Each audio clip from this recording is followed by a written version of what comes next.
Гостинка во вестите на телевизија 24 е Дороти Пачкова, председателка на мрежата United Fem. Инаку сте долгогодишна активистка, борка за женски права, за човекови права. Добре дојдовте во вестите на телевизија 24. Сега последниот фемицид во Македонија беше на 14 мај оваа година во Битола. Но што велат статистиките? Македонија е трета земја во Европа по бројот на извршен фемицид. Убиства на жени од нивните партнери. И тоа подоцна ќе објасниме зашто е важно да се каже дека станува збор за фемицид, не само убиства. Ова извештајот на Евростат, кога велам дека Македонија е трета земја во Европа по бројот на извршени фемициди, и клучните податоци велат дека државата не ги штити жените. И практично со тоа се поттикнува, се охрабрува фемицидот. Пачкова? Драго ми е што сум овде и што благодарам што сте тука. Можеме да зборуваме на една никому драга, но многу важна тема да се дискутира, посебно во етерот. Да. По статистиките од Евростат апсолутно ги потврдуваат и теренските заклучоци до кои доаѓаме ние кои долги години работиме во оваа сфера. И за жал, да, така е, Македонија е трета земја во светот по фемициди, и фемицид според европската дефиниција би значело убиство на жена поради самиот факт дека е жена или девојче. Да, не е обично убиство, кога велиме убиена е жена, не. Извршен е фемицид. Извршен е фемицид. И тоа ја покрива причината. Ја покрива причината, но фемицидот, многу ми е важно да кажеме, дека е крајниот резултат на долгогодишно, може би пријавувано, може би не пријавувано, насилство, кое во многу голем број случаи, посебно во нашата држава, е резултат на непостапување на институциите, за жал. Да, сега околу институциите. Потребна е проценка на ризик. Дали таа жена била во некоја ризична средина, дали воопшто имала, односно историја дали имала на насилство, физичко, вербално, заради тоа што вербалното насилство е насилство конечно. Така е. Да. Често пати кога сакам да им го објаснам на моите студенти кои ги пратат моите тренинзи, обуки и школи, насилството, им зборувам дека тоа е како Санта Мраз. Она која на врвот се гледа е физичкото насилство. Но на физичкото насилство или најголемиот дел од Сантата Мраз предходат премногу други видови на насилство кои доскоро нашата држава не ги препознаваше. И за среќа, во последно време... За несреќа, со случајот со Ивана... За несреќа на многу случаи, И многу но за среќа на сите идни жени кои се соочуваат со насилство. Веќе сме, мислам дека и како општество побудни, но и како поединци. И институциите, ако не можевме да ги убедиме, ние кои долги години работиме во оваа сфера со анализи, податоци, со филозофии и пракси на она како треба да постапуваат овие грозоморни случаи кои резултира со големи казни кон службениците на државните институции, веројатно успеа и ги убедија будно да ги следат овие случаи. Проценка на ризик се прави во последно време, според нашите искуства на теренот, навистина многу почесто отколку претходно. Пред и по грозоморниот настан кој го спомена, со Ивана, и со незиното дете Катја.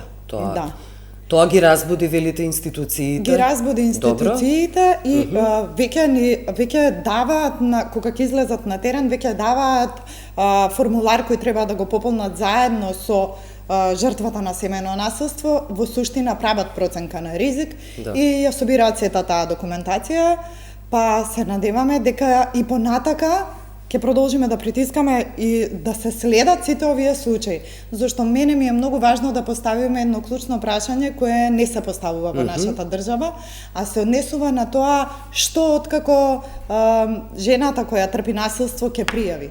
Што се случува? Да, ајде кажете. Добро, во нашата држава има неколку правни механизми кои се користат за да се заштити акутно и моментално жената жртва на семејно насилство и нејзините деца, па така нашето општество нуди правна поддршка, можеби нуди психотерапевска поддршка и шелтер центри кои за жал се од затворен тип, што во суштина значи дека жената заедно со своите деца која претрпела, која туку-што пријавила насилство кое го трпела можеби долги години, сега треба да оди во институција од затворен тип, каде што нема да има контакт со светот, нема да има право да користи мобилен телефон, нема да има право да има пристап до интернет, ниту таа, ниту нејзините деца. Што го проблематизира дополнително целиот случај, односно но она што е важно дека нема да има воопшто контакт и со насилникот. Додека пак од друга страна, прекрасно што ова го спомена, насилникот има право слободно да шета, слободно да се движи, не му се ограничени ниту едни права и никаква слобода, има право да работи и да заработува. Наместо да биде обратна ситуација, и јас наискрено се надевам, а и ги насочувам сите мои напори, оваа ситуација да се промени. Да биде обратна, како велите вие. Апсолутно. Да не смее да се приближи до жртвата или децата, тие се еднакво жртви. Да не смее да се приближи. Но и да одговара. Но и апсолутно да одговара. И интересно е тоа, постојат неколку ставки на кои сакам да го гледам нивото на кое постапуваме со семејното и родово базираното насилство. Првата ставка, која долги години работиме да ја овозможиме да биде во функција на пред се жените и децата, е превенцијата на семејното насилство. Тоа е всушност на кој начин се доаѓа до превенција? До превенција... Заради тоа што извинете што ве прекинувам, целото општество треба да се ангажира, да се мобилизира, да бидат доволно едуцирани граѓаните. Така е. Жените. Така е. Нашите заложби одат во насока на едукација, информираност.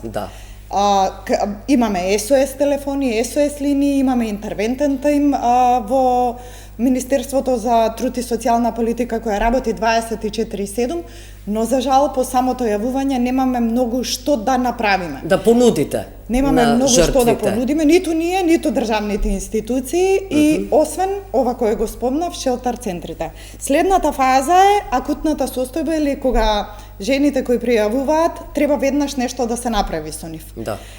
И третата фаза е фаза која никој не ја работи во нашата земја и која ја работиме ние преку Развојна академија. А тоа е фазата на реинтеграција на жената кон еден нормален живот или реконструкција на животот. Зашто многу ми е интересно, дозволете ми да ви објаснам. Добро, може ли тоа да објасните што значи реконструкција на еден живот? Така е. На тежок живот кој жената била подложена на насилство со години. Токму тоа. Замислете дека оваа тупаница е еден нервен систем на новороденче. Кога ние се раѓаме сите, нервниот систем е флексибилен, се шири, се стега, подготвен е да учи нови работи, 1000 пати да падне додека научи да стане како што треба и да прооди. Но потоа што се случува? Доаѓа животот. Насилство, се собира нервниот систем. Избркани од дома, губење на финансиска стабилност, изневерување, предавство, немање грб во животот.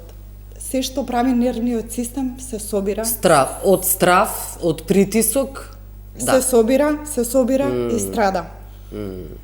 Од оваа позиција, никогаш во оваа позиција ги наоѓаме во суштина жените од кога ќе пријават и од кога ќе завршат со правните процедури, со правните постапки, кога ќе стапи разводот. И од тука повеќе никој не работи со жените кои долги години ги претрпеле сите овие удари. Она што ние го правиме во Развојна академија преку нашата најнова школа која од крајот на септември почнува е следното. Тоа е бесплатна, предпоставувам, школа. Се надеваме дека ќе дојде ден кога ќе биде бесплатна школа и кога ќе биде поддржана од институциите. Но се случува ова. Реизградба на идентитетот. Опуштање на нервниот систем. Една состојба каде што може жената да изгради едно нов јас концепт, кој никогаш нема да ја доведе да ги перпетуира истите насилни образци кои долги години ги перпетуирала и кои ја довеле во оваа состојба на вгрченост. Да. Во суштина го отвараме нервниот систем. Добро. И идентитетот кон животот, а не го затвараме кон страв, кон состојба на фриз, кон состојба на замрзнатост и кон состојба на немоќ. Институциите се многу важни. Многу е важно да имаме правна поддршка. Многу добро знам зашто и најлично го имам ова искусено. Но важно е да имаме правна поддршка, важно е да се истуркаат тие правни процедури. Кои се тие правни процедури кои затајува системот државата? Кои се, заради тоа што може да не дојде воопшто, например, до тужба, до насилникот. Ако не дојде до тужба на насилникот, што прави тогаш жртвата? Таа е оставена на милост и немилост. Да. Она кое ние ги советуваме како граѓански сектор и како експертски организации е се да биде да има една институционална меморија и се да биде евидентирано, а за тоа е невозможно доколку не дојде до првиот момент да се прозбори и да се пријави. Па понатака веројатно предпоставката и праксата ни зборува дека онаму каде што заедницата, без разлика дали бракот или партнерството бил лош, разделбата или разводот е уште полош. Па затоа е неопходна сета оваа правна поддршка и сите овие неопходни тужби. Во Македонија ви треба тужба за да се разведете, ви треба тужба за да добиете алиментација од родителот кај кого нема да припаднат децата. Ви треба тужба за да докажете дека долги години сте трпеле насилство и сето ова дополнително го згрчува нервниот систем, а нервниот систем е клучниот на кој работиме ние преку Развојна академија, за да може една жена да продолжи да биде мајка која нема да ги расте децата во страв, да продолжи да биде лидерка, да продолжи или да се врати на работното место и да продолжи да придонесува во ова општество. Да живее пред се. Тоа е идејата. За да може, да продолжи животот, да живее, комплетно да се живее животот конечно. Во Македонија нема доволно засолништва за заштита на жени. Тоа сите невладени организации го акцентираат. Порано и уште помалку немаше, да не речам воопшто немаше. Сега исто така нема со тоа што го споменав. Овој тип на шелтер центри се затворени шелтер центри и воопшто не им се од полза на жените на кои најмногу им требаат. Добро, тие се јавуваат и бараат помош и потоа откако ќе излезат од таму што се случува? Повторно се оставени на улица, практично на насилникот. Да. Добро. Препуштени се сами на себе, препуштени се на насилникот и нема стручни лица со кои можат долгорочно да работат и тоа се сериозни процеси низ кои поминуваат луѓето за да можат да излезат во пресрет на нормално живење, им треба и како да бидат сериозно поддржани. Токму тоа беше мојата мотивација кога спомнав и од најлично искуство да ја создадам Ребилд Циркл школата, која е школа која настана во еден од најтешките периоди во мојот живот, кога и покрај тоа што јас како родова експертка и некоја која работи 15 години во сферата на женските права и слободи, го искусив и најлично, па така ја запишав школата на Габор Мате за траума хилинг, за да сватам дека еден поединец сам по себе не можем да направи многу голема промена за себе, но во однос со другиот, за да се направи промена, секогаш е потребна и втора страна. И ова не важи само за партнерските односи. Истото ова важи и во општествената релација. Доколку ние градиме силни жени и силни поединки, истите тие жени утре ќе бидат дел од институции. Колку повеќе силни индивидуи имаме, толку посилни и посвесни институции ќе имаме. Толку повеќе институциите ќе реагираат и толку повеќе нема да бидат згрчени во страв, како метафората со тупаницата која ја покажав, туку ќе бидат пофлексибилни, поотворени да излезат во пресрет на своите граѓани и развојни, што за мене е многу важно, заради тоа што во многу земји во светот, например во Шпанија, имаат најразлични механизми, просто на човек да му е мерак, да ги разлистува сите алатки со кои располагаат и кои ги развиваат, и менуваат од година во година за поддршка на жени кои преживеале насилство. Па вие можете да видите и во скандинавските земји. Добро, станува збор за развиени демократи, но кажете ги примерите, зашто се многу важни. Многу се важни. Да. Има алатки од типот на целогодишни школи кои во различен ритам ги пратат жените и многу важно децата кои биле сведоци и директни или индиректни жртви на насилство, за да можат да се развиваат. И не само тоа, се спроведуваат долгогодишни студии кои ги мерат начинот на кој живеат и квалитетот на живот на жените кои поминале низ овие турбулентни периоди. Но кога државата реагира, функционална држава е во прашање. И функционална, и развојна. Заради тоа што кај нас можеби ќе успееме да дојдеме до едно ниво, но потоа никој не мери резултати од тоа до кое сме дошле и сите мислиме дека така треба да биде и во наредните 30 години. Може да видите кога ќе одите на било кој шалтер и кога ќе побарате некоја нова мерка или нешто слично, они ќе ви речат: ние 30 години вака сме работеле, која си ти сега да дојдеш да ни кажеш што да правиме. Социјалните центри се долго време таргет на критики. И ете, во случајот со Ивана и Катја беа еднакво предмет на критики и на истрага конечно. И не само на истрага, туку и беа голем број државни службеници и од Министерството за внатрешни работи и од социјалните центри санкционирани. И мислам дека конечно е време да почнеме едноставно да си ја сакаме работата за која сме се образовале цел живот. И зашто се зема конечно и плата. Да. Не единствено за плата. Но проблем, се разбира, прво треба да се сака работата, но она што е важно е дека не се преземени сите активности за имплементација на Истанбулската конвенција, за што вие всушност и говорите. Сервиси, превенција и легислатива. Сервиси, превенција и легислатива, со тоа што, еве да ви дадам најпластичен пример, возможно е кај нас и донесен подзаконски акт со кој вели дека насилникот треба да биде исфрлен од домот при самиот чин на пријавување на семејното насилство, а праксата ни зборува дека во 99% од случаите жените и децата се оние кои го напуштаат заедничкиот дом, за да не бидат дополнително виктимизирани од насилникот. И јас досега низ целото искуство со десетина илјади жени, досега не сум сретнала ниту еден службеник на МВР кој го исфрлил насилникот од домот.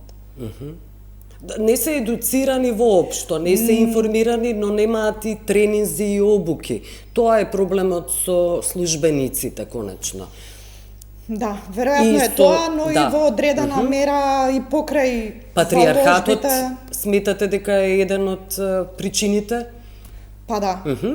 Како истражувачка во социјо-хуманистичките науки не можам да не го спомнам културолошката предодреденост која имаме, патриархалното наследство кое го носиме. Па дури и јас како исклучително свесна жена која работи на овие правила, сум некоја која ги наоѓа тие патриархални нишки кај самата себе си, па морам да се кондиционирам и преиспитувам колку и самата сум поклоничка на патриархалното наследство. И сега замислете... Во ДНК тоа влегува, тоа велите, да. Велам дека влегува во ДНК, но бавата вест е дека се додека го свестуваме ова и будно бдееме на себе си, имаме можност да се развиваме и да ја прошируваме свеста, за да можеме и како поединци, и како општество да одиме напред. Но институциите се клучни во ова. во затајувањето конечно. И заради тоа и не се преземени, го кажав тоа, сите активности за имплементација. Значи тоа е важно. Не се преземени. Легислатива, сервиси и превенција. Не се преземени, но дури во случаите како што беше ова што го спомнав, каде што се преземени, државните службеници не се агилни да ја сменат долгогодишната пракса на конкретниот случај, не исфрлање на насилникот од домот, туку исфрлање на улица на жените и децата. Имаше информација дека засолништва за жртвите ќе има повеќе со ребалансот на буџетот, но како велите вие, тоа не е доволно, заради тоа што потоа треба сите институции да се разбудат и да почнат да делуваат.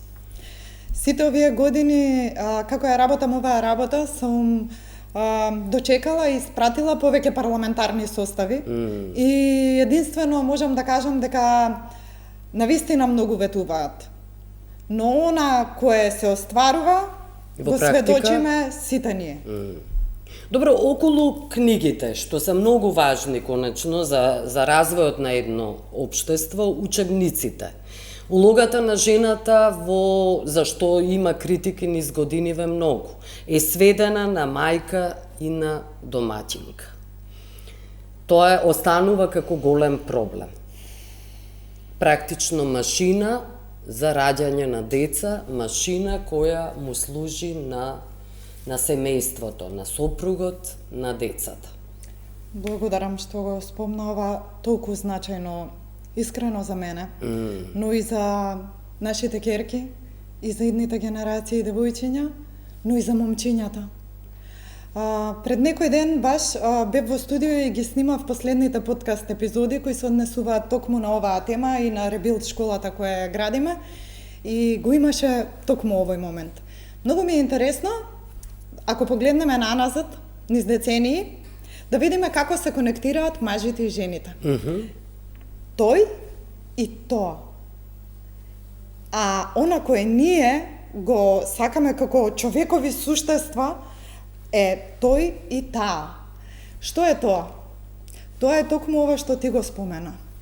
Тоа е улога, тоа е служба, тоа е што се ти можеш да направиш за јас да можам да ја живеам мојата слобода.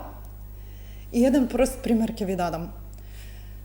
Постојат мажи кои со години излегуваат од својот влез со празни раце. Но постојат од другата страна жени кои долги години излегуваат од својот влез, од својот врата, од својот дом, буткајќи една колечка во раката, во другата рака држејќи дете, при тоа нашминкани и дотерани за да од кога ќе ги остават децата продолжат на работа. Субмисивна е улогата на жената во ова општество. Дефинитивно е субмисивна, колку и нас да ни се чини дека не е така во 21. век, секој кој тоа го тврди е на привилегирана позиција на моќ и добива нешто токму од тоа што жената не ја перцепира како живот човечко суштество, туку ја не ја игра улогата тој и таа, туку му одговара улогата на тој и тоа. Она нешто кое може нас да ни служи. Да. Тоа како суштество неидентификувано кое сушно служи на тоа како улога, како улога, тоа сакав да ве кажам, да ве прашам, исклучен е терминот родова еднаквост од страна на претениците, зашто имаше долго време критики еднакво. Со самото тоа можеме да видиме дека постои елементарна неписменост, дури и во највисоките интелектуални кругови на нашето општество, па така, навистина е поразително да ја гледаме родовата еднаквост единствено од перспектива, јас многу добро сум запозната зашто ние исклучија родовата еднаквост, зашто феминизмот е интересно мултидимензионално поле интердисциплинарно на истражување. И никогаш нема да тврди црно или бело.